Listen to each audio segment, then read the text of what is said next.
Hello viewers আমি আজি আমাৰ এডিএমএস কোম্পানীৰ এডিএমএস কোম্পানীৰ শ্বৰুমত আহিছোঁ।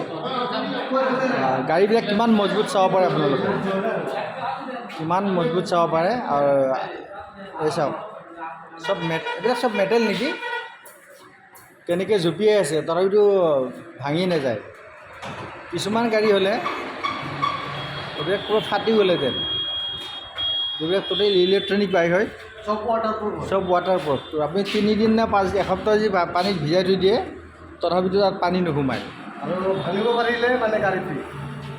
ভাঙিব পাৰিলে, যদি আপুনি গাড়ী ভাঙিব পাৰে তেনেহ'লে আপোনাৰ কাৰণে এখন গাড়ী ফ্ৰী আছে। তো মেডাম আমাৰ এইজন ছাৰ আহিছে, এখেতে ক'ৰ পৰা আহিছে আপুনি? হোজাইপুৰ লংকাৰ পৰা আহিছে। তেখেতে গাড়ী ল'ম বুলি কেনে ইয়াতে আহিলে কাৰণে আমি বৰপেটালৈ আহিলোঁ। তো ছাৰ আপুনি গাড়ীখন কেনেকুৱা লাগিছে? এনেকুৱা গাড়ী দেখিছে ইয়াতে উঠাৰ পিছতো ভাঙা নাই, ভাঙিব পাৰি গাড়ীখন ফ্ৰী হ'ব। কিন্তু আপুনি ভাঙিব পাৰি, ভাঙি দিয়ক এবাৰ।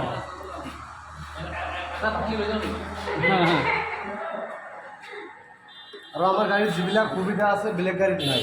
হয় হয়, যিবিলাক ফিচাৰ আছে বেলেগ গাড়ীত নাই, আমি গেৰাণ্টি কৰি দিব। আপোনাৰ কি ফিউচাৰ কি আছে এতিয়া? ফিচাৰ্ছ মানে আপোনাৰ দুটা চাইডতে হৰ্ণ আছে।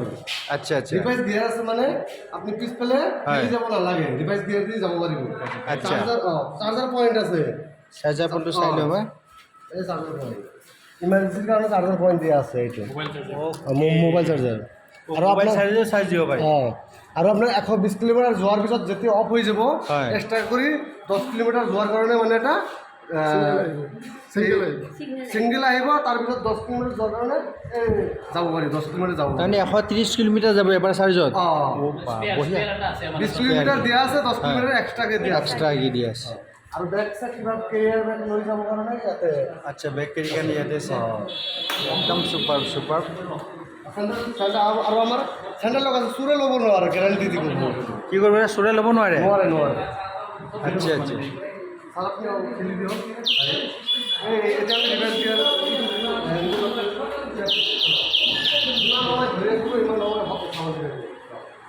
আচ্ছা আচ্ছা, ও বাহ বঢ়িয়া। এডিএমএস গাড়ী পাৱাৰ হয় এইটো, দেখিছে দেখিছে।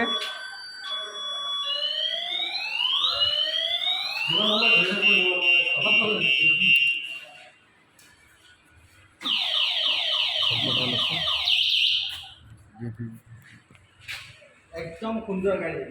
তো 1 পৰা 3 গিয়াৰ আছে, 1 পৰা 3 গিয়াৰ আছে, আৰু টোটেলি ইলেক্ট্ৰনিক হয়। যি ব্যক্তি ইচ্ছুক হয়, চাওক আজি 2026 পৰা 80% গাড়ী পেট্ৰল ডিজেলৰ গাড়ী নাইকিয়া হ'ব, আৰু টোটেলি ইলেক্ট্ৰনিক বা CNG। আমাৰ অসমতো CNG নাই বাৰু, তো ইলেক্ট্ৰনিক হ'বৰ কাৰণে গৈ আছে। গতিকে আপোনালোকে যিবিলাক ব্যক্তি এতিয়া ইচ্ছুক যে আপুনি ইলেক্ট্ৰনিক বাইকৰ থ্ৰুত 10 টকাত আপুনি 100 কিলোমিটাৰ চলিবৰ কাৰণে যদি বিচাৰে, তো আপোনাৰ কাৰণে স্কুটি আছে এইবিলাক। তো মোৰ নাম চিৰাজুল হক, মই আপোনালোকৰ ফ্ৰেণ্ড। হয়তো আপোনালোকে বহুতে মোক ফেচবুকত বা ইউটিউবত দেখা পায়, বাট আজি মই ইয়াতে এইকাৰণেই গুচি আহিছোঁ। আমাৰ বহুতৰ পৰা শুনিছোঁ যে ইলেক্ট্ৰিক বাইকৰ ওপৰত ইলেক্ট্ৰিক বাইকখন বহুত বেছি ভাল হয়। তো সত্য এইটো হয়নে নহয় মই চাবৰ কাৰণে গুচি আহিছোঁ। এডিএমএস কোম্পানী এনেকুৱা এখন বাইক ইয়াতে মতলব তেওঁলোকে লঞ্চ কৰিছে, নিজৰ মেনুফেকচাৰ হয়, কৰ্ণাটকৰ হয়। তো ভাবিব নোৱাৰিব। আল্টিমেটলি মই আপোনাক ভিডিঅ'টো আৰম্ভণিতে দেখাইছোঁ যে এজন ব্যক্তি ইয়াতে উঠিছে, উঠাৰ ফলতো এইবিলাক গাড়ী ভঙা নাই। কিছুমান গাড়ী মই অলপ আগতে দেখিলোঁ, এখন য়মাৰ গাড়ী অকণমান সাধাৰণ লাগিছিল, আৰু এই বডিটো টোটেল ভাঙি গৈছিলে, কিন্তু ইয়াতে মানুহ উঠিছে, ভাঙা নাই। যদি আপুনি ভাঙিব পাৰে, আপোনাৰ কাৰণে গাড়ী এখন ফ্ৰী দিয়া হ'ব। গতিকে এনেকুৱা অপৰচুনিটি আপুনি কেতিয়াও নেহেৰুৱাব।